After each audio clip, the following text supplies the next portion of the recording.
परळी तालुक्यात भीषण अपघात. लग्न समारंभाहून परतणारी कार पुरात वाहून गेली. तिघे सुखरूप बाहेर, एक जण बेपत्ता. परळी तालुक्यातील कौडगाव हुडा शिवारातील लिंगी नदीवरील पुलावर सोमवारी मध्यरात्री भीषण दुर्घटना घडली. लग्न समारंभाहून परतणारी बोलेरो कार पुराच्या प्रचंड पाण्यात वाहून गेली. घटनेची माहिती सोमवारी रात्री 11:30 ते 12च्या सुमारास मौजे दिग्रसचे अमर पोळ 25 वर्ष, राहुल पोळ 30 वर्ष, राहुल नवले 23 वर्ष राहणार पुणे आणि विशाल बल्लाळ 23 वर्ष राहणार पुणे हे चौघे युवक परळीतील एका लग्न समारंभाहून बोलेरो कारने परतत होते. पुलावर चढताच प्रचंड पुराचा अंदाज न आल्याने कार थेट नदीत कोसळली. अथक बचाव कार्य.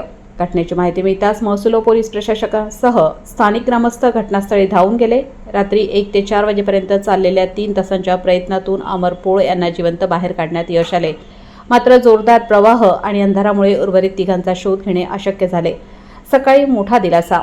पहाटे उजेड पडताच बचाव कार्य पुन्हा सुरू करण्यात आले. पोहणाऱ्या भोई समाजाच्या मदतीने राहुल पोळ व राहुल नवले यांना सुखरूप बाहेर काढण्यात यश आले. अजूनही एक जण बेपत्ता. विशाल बल्लाळ हा युवक अद्याप बेपत्ता असून शोधकार्य सुरूच आहे. नगर परिषद पथक घटनास्थळी दाखल झाले आहे, तर NDRFची टीम पुण्याहून रवाना झाल्याचे आपत्ती व्यवस्थापन विभागाने सांगितले.